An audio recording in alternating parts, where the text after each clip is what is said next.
তাহলে মনে করেন একজন আল্লাহ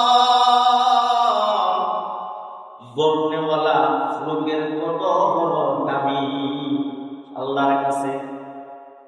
মুহতারাম হাজিরিন, এই যে প্রতিদিন সূর্য উঠতেছেন, এটা একমাত্র মুসলমানদের জন্য সূর্য ওঠে, কিন্তু এই সূর্য কিন্তু মুসলিমরাও ভোগ করে।